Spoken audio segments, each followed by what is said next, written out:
Tell me why. You sharpened my sword last night. Tell me why. You saw me standing in the light. Tell me why. I air checked for 5 days straight. Now check out this farmer's tan. Can you see this shit? Look at this. I can see it. Look at that. Look at that difference. Just fine. That's crazy, man. I was out there all fucking week. All week I was outside. Doing air checks? Yep. On the hottest week of the summer? Mm-hmm. Yep. Well, 90 degrees every fucking day. it's not fun. It's not fun out here. For anyone in the Midwest / specifically Chicago suburbs, it has not been a good time. Last night we had a torrential downpour. It was a real bad storm that I had to drive through with my hazards on. I didn't put my hazards on. I'm not a fucking pussy. Sorry. You're not a pussy if you put your hazards on. You're just trying to keep people safe. I'm just reckless and dumb. And also, I'm Nick Scarpinato. And that, to my right... This is David Kabushikars, and I am in the 1,000 subscriber club now. Yeah, he is. Look at him. That's what the farmer's tan signifies. What up? Well, go ahead. Tell us how you got to 1,000 subscribers on your DK Media Music. Julian. Shout out to Julian. He was my coworker. I was at 999 when I left to work. Yeah. And I was telling him, I was like, man, I've been like watching this counter out because I want to see it hit 1,000. Yeah. And I told him, hey, subscribe to me. He was like, oh, follow me back on Instagram then. So I did. And then he subbed to me, and now here we are. There you go. And he gave me an album, Hall & Oates, whatever the album's called. But Hall & Oates. Yeah, I actually know my 1,000 subscribers. So that's pretty cool. That is really cool. And you've been at this on your channel for a little over 4 years now.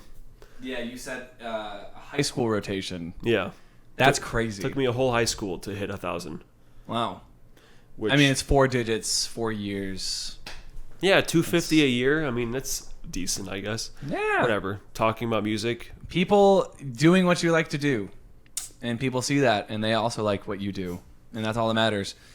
And as far as things that we do that we like, this is the Too Bad We Didn't Get Into Cars podcast.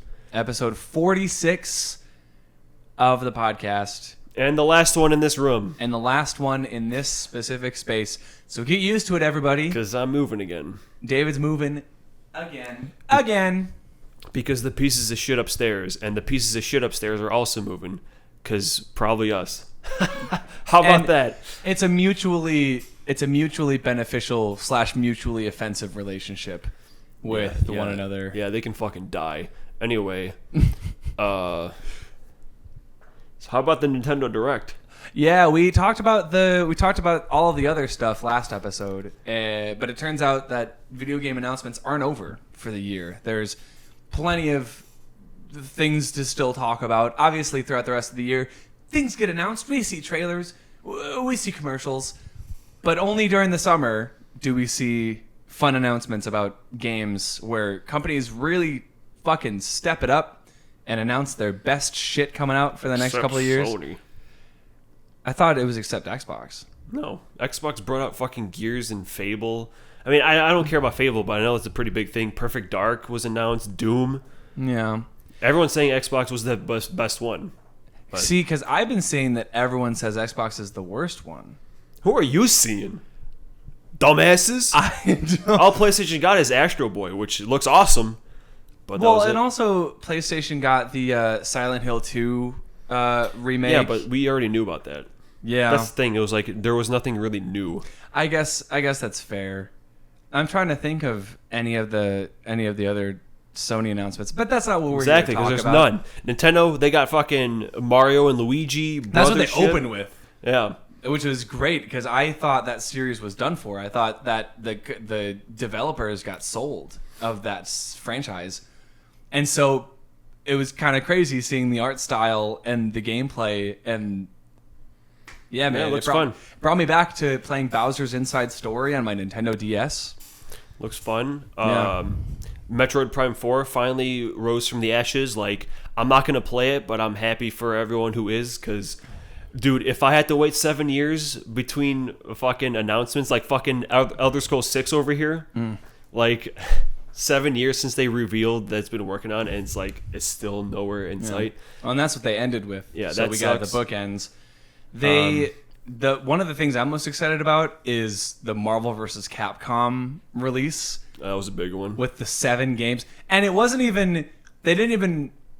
Usually, when they have a big announcement, they'll be like, "And here's another announcement," and then they'll snap.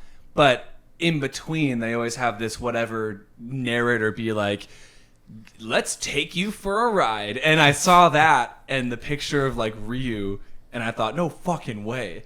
And then they showed the trailer, and everyone on Twitter is going fucking nuts over the re-release. I'm seeing so much fan art, specifically of the official artwork where Cyclops and Ryu are doing like the dap up, like the from Predator. Yeah.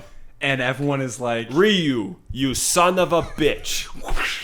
It's the dap up heard around the world, and also a lot of Morgan and Spider-Man fan art where they're just like catching up with one another. And dude, it's so cool that I feel like after the last 2 Marvel vs. Capcoms that came out, people were a little disappointed, and trying to play the original Marvel vs. Capcom 2 is so hard. At least it was until very recently. Now we're going to be able to play online, and you get to play not only that, but there's a Punisher beat 'em up that you can play.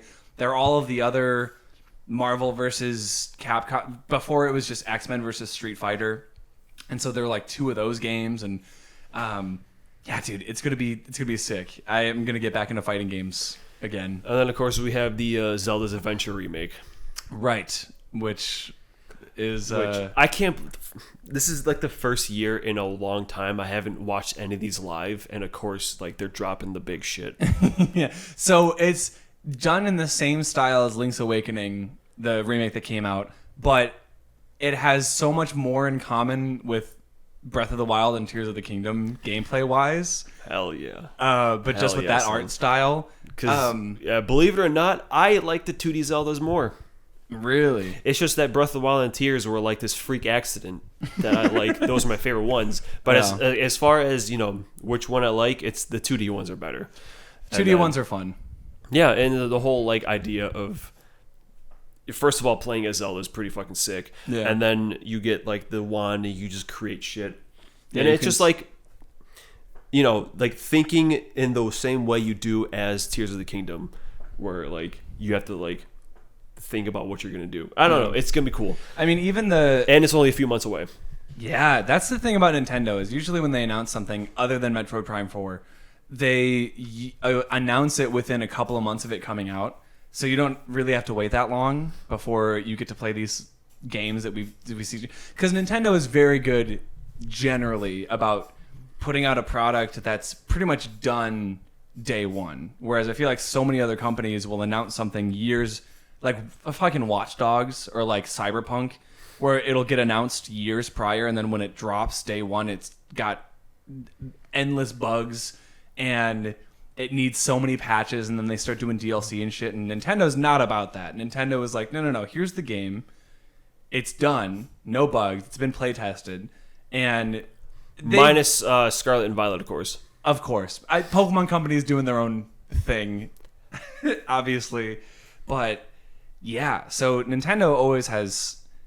I feel like I'm always pretty happy when I watch a Nintendo Direct, but this year specifically, I feel like there wasn't a single game that I was disappointed to see. Maybe like one, because I remember last year there were a lot of farming sims, or one of the Directs this year, or in the past year or so, and this Direct didn't have that many JRPGs either. I think maybe there were like 3.